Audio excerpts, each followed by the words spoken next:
How to fix PC randomly shutting down in Windows 11, 10, 8 or 7.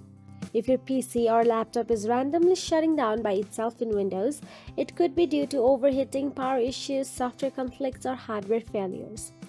Simply follow these steps to fix the issue. First of all, check for overheating. Overheating is one of the most common causes of random shutdowns.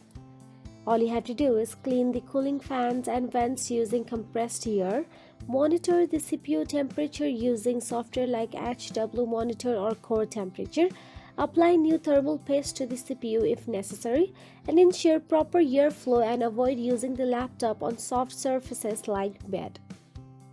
Now the other one is turn off fast startup.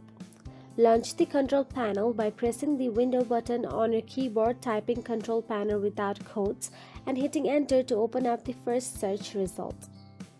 Now change the view mode of the control panel to large icons and select power options available there.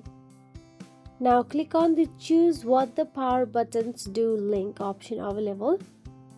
Then open the change settings that are currently unavailable link. Now uncheck turn on fast startup recommended and click on save changes option available there. So that is it. If you found this video helpful, please like, share and subscribe, and thank you so much for watching.